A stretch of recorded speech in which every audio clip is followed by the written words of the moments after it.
Hello, students. Hello and welcome, everyone. This is Abhishek Tiwar here, and I welcome you all on this platform. So, students, in the last three lectures, we have studied, we had begun, the sectors of Indian economy, in which we have studied about the all three sectors of, economy. And then after we had also studied comparison of the three sectors, in which I told you about the GDP, okay, and why the final goods are being calculated only. We have also studied about it, historical changes in the three sectors we have also accomplished. Right now, students, let us talk about primary, secondary and tertiary sectors in India. Students, मैं अभिषेक तिवारी आप सबका स्वागत करता हूँ अपने YouTube channel पर, जहाँ पे मैं आपको एनसीईआरटी के सॉल्यूशंस प्रोवाइड करता हूँ, specially English literature, language and humanities के, जिसमें सोशल स्टडीज़ होते हैं। अभी तक जो मैं अभी वीडियोस प्रोवाइड कर रहा हूँ वो 9 and 10 के वीडियोज़ हैं। In recent future I would also like to introduce you class 11th and 12th history, geography and polity as well. Okay, all right students, so today मैं आपको बताने चल रहा हूँ कि primary, secondary and tertiary sectors जो हैं, ये तीनों सेक्टर्स की जो अपनी तीनों सेक्टर्स को किस तरह से जो है प्राइमरी, सेकेंडरी, टर्शरीज़, ये तीनों सेक्टर्स किस तरह से जो है इन फंक्शन करते थे या करते हैं आज भी, उनमें क्या क्या डेरिवेशंस हुए हैं, क्या क्या एक चेंजेस हुए हैं, शिफ्ट हुआ है, पैटर्न शिफ्ट हुआ है, वो एक सेक्टोरल चेंजेस जो हुए हैं उनके बारे में हम लोग यहाँ पे स्टडी करने चल रहे हैं। Okay, so let's see it. There is a picture which shows basically एक पिक्चर दिया है जो बेसिकली क्या शो कर रहा है, इस आप ग्राफ में देखेंगे, ग्राफ शो कर रहा है। So in this graph you would see कि एक प्राइमरी, सेकेंडरी और टर्शरी तीनों सेक्टर का एक ग्रोथ दिखाया गया है। यहाँ पे 2 ईयर्स लिए गए हैं, 1973-74 और 2013-14। ओके, तो ये 2 ईयर्स जो है यहाँ पे दिए गए हैं, जिसको हमें स्टडी करना है actually. So this table shows the production of goods and services in 3 sectors. This is shown for 2 years. इसके लिए एग्जाम्पलरी 2 ईयर्स लिए गए हैं, 2 डिकेड्स लिए गए हैं, 73-74। सो 2013 एंड 14 का ईयर, 2 डिकेड्स के 2 स्पेसिफिक ईयर्स को लिए गए हैं। और we have use the data for these 2 years because the data are comparable and authentic, क्योंकि ये डेटास क्या हैं, एक लॉन्ग इंटरवल को शो करते हैं और कंपेरेबल हैं, तुलनात्मक हैं, ऑथेंटिक भी हैं। You can see how the total production has grown over the 40 years। इस 40 साल में जो प्रोडक्शन था ऑल 3 सेक्टर्स में, किस तरह से उसमें ग्रोथ हुआ है, उसमें सेक्टोरल चेंजेस हुए हैं, कैसे उसमें डिक्लाइन हुआ है सेक्टर्स में, उन चीज़ों को भी देखेंगे स्टूडेंट्स। और मैं आपको उनके रीज़न्स भी बताऊंगा कि क्यों ऐसा हुआ है। ओके, पहले हम लोग इस ग्राफ को समझते हैं। So in this graph you are looking that primary and secondary, blue colour जो है वो प्राइमरी सेक्टर को शो कर रहा है, एंड जो सेकेंडरी हैं वो रेड, और इसके अलावा जो है ग्रीन जो है वो टर्शरी सेक्टर को शो कर रहा है। ओके, सो ये तीनों सेक्टर्स कलर्स के थ्रू शो हो रहे हैं। यहाँ पे 2 ईयर्स, जैसे मैंने आपको कहा कि 1973-74, 2013-14, ये 2 ईयर्स भी शो हो रहे हैं। ठीक है, first let me tell you what exactly the scale, what exactly the measures of primary, secondary and tertiary respectively in 1973-74। अगर देखें तो 1973-74 में जो ग्राफ था वो दिखाता है कि प्राइमरी, अगर इसको हम रुपीज़ इन करोड्स में बांटें, करोड्स में बांटें, तो 5 लाख करोड़ के आसपास की टोटल जो है ना, या 7 लाख करोड़ के आसपास के जो है टोटल जीडीपी दिखता है 73-74 में। और उसमें से अप्रोक्स 2.5 लाख जो है केवल प्राइमरी सेक्टर का हिस्सा, मतलब 50% केवल प्राइमरी सेक्टर हुआ करता था। सेकेंडरी सेक्टर जो है वो लगभग 1 लाख करोड़ के आसपास का, और उसके बाद ऑलमोस्ट 2 लाख करोड़ के आसपास का, 2 लाख करोड़ के आसपास का जो है टर्शरी सेक्टर। ठीक है, तो ये एक तरह से 50% में प्राइमरी सेक्टर अकेले हुआ करता था और 50% में सेकेंडरी एंड टर्शरी दोनों का रोल हुआ करता था। Okay, this was the exactly ratio of all the 3 sectors during 73 and 74। Now just take a look the year 2013 and 14। अब हम लोग बात करते हैं स्टूडेंट्स 2013 एंड 14 की, इसको हमने स्टडी कर लिया है। अब 13-14 देखते हैं कि उसमें किस तरह का सेक्टोरल चेंजेस हुआ इन तीनों primary, secondary and tertiary sectors में। Okay, alright, let's see. So अगर हम इस पूरे ग्राफ को देखें, इस बार ग्राफ को देखें, तो यहाँ देखने को मिलता है कि नो डाउट प्राइमरी सेक्टर में ग्रोथ हुआ है, प्राइमरी सेक्टर में अपसर्ज हुआ है। Okay, primary sector rose to which was in 73-74 2.5 lakh crore के आसपास का था। ठीक है, आज इसकी ग्रोथ बढ़ कर के अप्रॉक्स हो गई है 8 लाख करोड़ के आसपास इसकी ग्रोथ हो गई है। ठीक है, तो 8 लाख रुपीज़ की 8 लाख करोड़ के आसपास हो गई है, तो ग्रोथ तो है प्राइमरी सेक्टर में। वहीं सेकेंडरी सेक्टर जो 1 लाख करोड़ के आसपास का जिसका था, वो उसमें ग्रोथ हो कर के अब वो अप्रॉक्स जो है वो लगभग हो गया है। इसकी ग्रोथ अगर देखें आप, तो इसकी जो ग्रोथ है वो अप्रॉक्स जो है वो 13 के आसपास, 13 लाख करोड़ के आसपास की इसकी ग्रोथ रेट हो गई है जीडीपी में। ठीक है, तो ये हो गया सेकेंडरी। वहीं टर्शरी को देखें जो अप्रॉक्स 2 लाख करोड़ के आसपास का था, ठीक है, जिसकी ग्रोथ रेट 74 में ऑलमोस्ट 2 लाख करोड़ के आसपास होता था। आज उसकी ग्रोथ रेट जो है वो ऑलमोस्ट उसको अगर देखा जाए लगभग 33 लाख करोड़ के आसपास का जो है ग्रोथ रेट। 2 से 33 लाख करोड़ मीन्स अगर हम इनके परसेंटेज को देखें तो तीनों सेक्टर्स के परसेंटेज में बहुत बड़ा अंतर है। ओके, वहीं अगर देखा जाए तो अप्रॉक्स 11% के आसपास, 11 टाइम्स जो है, नॉट परसेंट, 11 टाइम्स ज़्यादा ग्रोथ रेट जो है रिकॉर्ड की गई टर्शरी सेक्टर्स में। ठीक है, और जो पूरी इकॉनमी में सबसे ज़्यादा मोर देन हाफ का जो है वो पूरी इकॉनमी का मोर देन हाफ अब टर्शरी सेक्टर डील करता है। प्राइमरी जो सबसे बड़ा सेक्टर हुआ करता था वो सबसे छोटा सेक्टर हो गया है, और सेकेंडरी जो है वो जो सबसे छोटा होता था अब वो सेकेंड लार्जेस्ट सेक्टर के रूप में इस्टेब्लिश हो चुका है। तो ये ग्राफ दिखाता है। तो इस ग्राफ से स्टूडेंट एक क्वेश्चन खड़ा हो जाता है। The question is what are the reasons why this upsurge, highly upsurging in the tertiary sector? Tertiary sector में ये अपसर्जिंग जो इतने बड़े पैमाने पे अपसर्जिंग है सेक्टर में, what exactly the reason behind, इसके पीछे कारण क्या है, that is the major question here. Okay, so अब यही चीज़ हमें पढ़ना है स्टूडेंट्स यहाँ पे इस टॉपिक में। So let's see. Okay, rising importance of the tertiary sector. Question है rising importance of the tertiary sector in production, ये टॉपिक है। तो ये क्वेश्चन भी उठ के खड़ा हुआ कि एक्चुअली टर्शरी सेक्टर का ही इम्पोर्टेंस क्यों बढ़ा, इतना टर्शरी सेक्टर में ग्रोथ क्यों हुआ। ओके, सो लेट्स सी।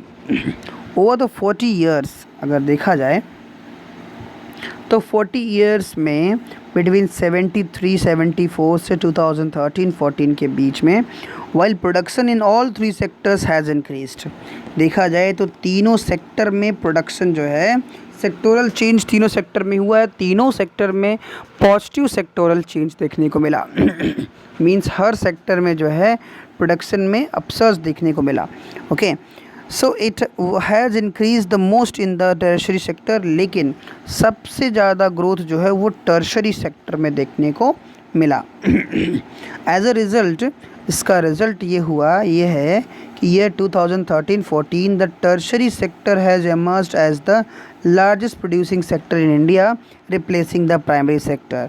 तो अगर देखा जाए इस 40 इयर्स के गैप के बाद, इंटरवल के बाद, जो टर्शरी सेक्टर है it has emerged as the largest producing sector, ये सबसे बड़े प्रोड्यूसिंग सेक्टर के रूप में एमर्ज हुआ है as the largest producing sector in India replacing the primary sector.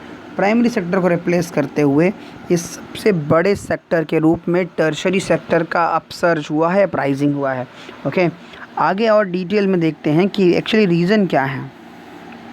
तो वाई इज़ द क्वेश्चन ये उठता है कि why is the tertiary sector becoming so important in India. Tertiary sector इतना इम्पॉर्टेंट जो है वो क्यों हो रहा है इंडिया में, ठीक है। क्वेश्चन ये उठता है कि टर्शरी सेक्टर ही इतना ज़्यादा उसमें उछाल क्यों है, इतना ज़्यादा इम्पॉर्टेंट क्यों हो रहा है। So there could be several reasons, उसके कई रीजंस हो सकते हैं। रीजंस क्या हैं वो इसके आंसर भी हैं जो हम लोग अब डिस्कस करने चल रहे हैं स्टूडेंट्स कि what are the reasons why this sector has the maximum upsurgings. Okay, so the first one is first in any country several services such as hospital, educational institutions, post and telegraph services, police stations, courts, village administration offices, municipal corporation, defense, transport, bank, insurance companies etc are required। किसी भी देश में जो है इस तरह की तमाम सर्विसेज की आवश्यकता होती है देश या स्टेट या टाउन को ऊपर उठाने के लिए, उस पर डेवलपमेंट करने के लिए ये तमाम इंस्टीट्यूशंस की इनकी आवश्यकता होती है। So this can be considered, तो इनको हम कंसीडर कर सकते हैं एज द बेसिक सर्विसेज, इनको हम एक बेसिक सर्विसेज के रूप में कंसीडर कर सकते हैं। So in a developing country the government has to take responsibility. एक डेवलपिंग कंट्री में गवर्नमेंट को ये रिस्पॉन्सिबिलिटी लेनी होती है for the provisions of these services. इन सर्विसेज के प्रोविजंस जो है वो सरकार को करने होते हैं, ठीक है। इसलिए डेवलपिंग कंट्रीज़ जो होते हैं वहाँ पे टर्शरी सेक्टर का रोल बहुत बड़ा हो जाता है क्योंकि गवर्नमेंट इनकी रिस्पॉन्सिबिलिटी उसको लेनी होती है, ठीक है, for the provisions of these services. इन सर्विसेज के प्रोविजंस के लिए ना उनकी व्यवस्था के लिए सरकार को हाथ लगाना पड़ता है, उसको अपना रोल प्ले करना पड़ता है।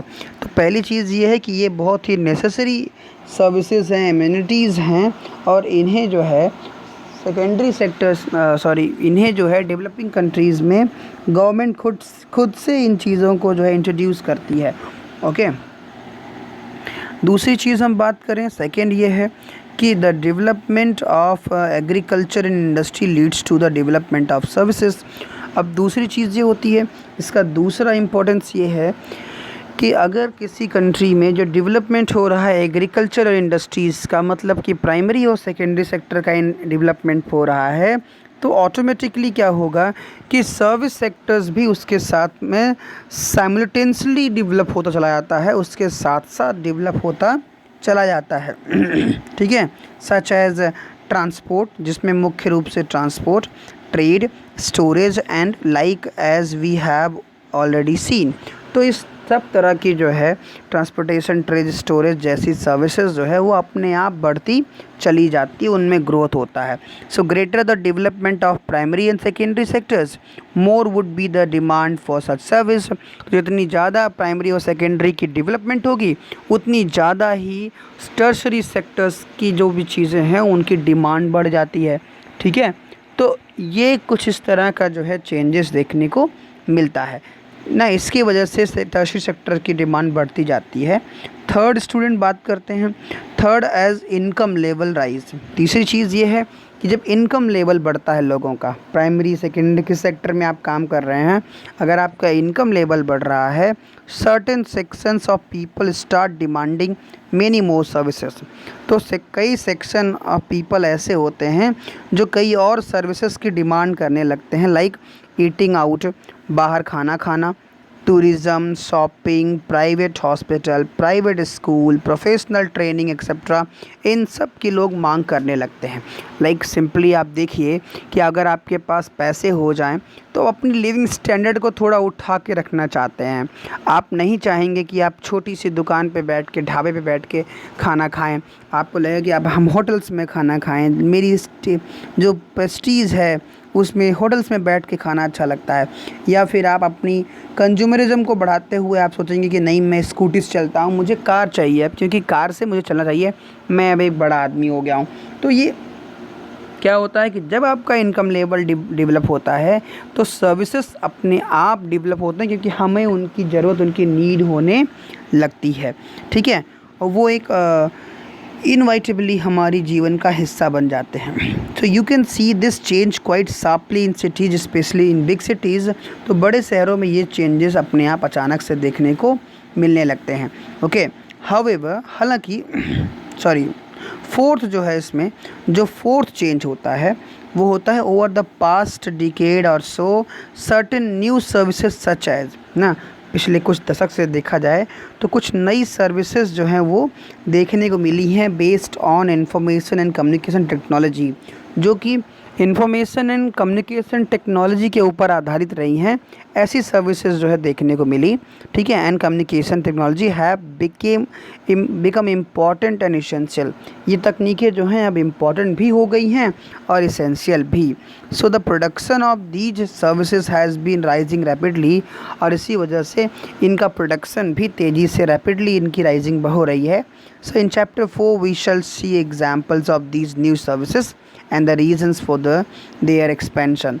तो चौथी चीज़ ये है, चौथा आर्गूमेंट ये है टर्शरी सेक्टर के बारे में कि कुछ डिकेड से जो सर्विस सेक्टर है ना, उसमें एक और चीज़ जुड़ गया, वो है इंफॉर्मेशन कम्युनिकेशन टेक्नोलॉजी। तो आज हर सेक्टर, चाहे वो प्राइमरी हो, सेकेंडरी हो, सबको आईटी, आईसीटी की आवश्यकता होती है, इंफॉर्मेशन एंड कम्युनिकेशन टेक्नोलॉजी की आवश्यकता होती है। और इनकी बदौलत, इनकी वजह से ही नई सर्विसेज ये इसेंशियल पार्ट्स के रूप में जुड़ते चले जाते हैं और इनकी ज़रूरतें हमें महसूस होती हैं। इसकी वजह से ही टर्शरी सेक्टर का ग्रोथ कई गुना बढ़ जाता है। ओके, यही इसके एक्सपेंशन का रीज़न भी है। Okay, however you must remember that not all of the service sector is growing equally well. लेकिन ये भी है कि सर्विस सेक्टर के सारे सेक्टर्स एक बराबर मात्रा में डेवलप कर रहे हो, ऐसा भी नहीं है। Service sector in India employees many different kinds of people. Service sector में बहुत तरह तरह के लोगों को एम्प्लॉयमेंट मिलती है, जॉब मिलती है। ठीक है, at one end there are limited number of services that employ highly skilled and educated workers है। लेकिन वहीं दूसरी ओर देखा जाए तो बहुत ही लिमिटेड नंबर ऑफ सर्विसेज जो है वो दे पाता है service sector, that employ highly skilled and educated worker, और जिनसे केवल हाईली स्किल्ड और इसके साथ साथ एडुकेटेड वर्कर्स को ही जॉब मिल पाती है। At the other end there are very large number of workers engage in service such as small shopkeeper.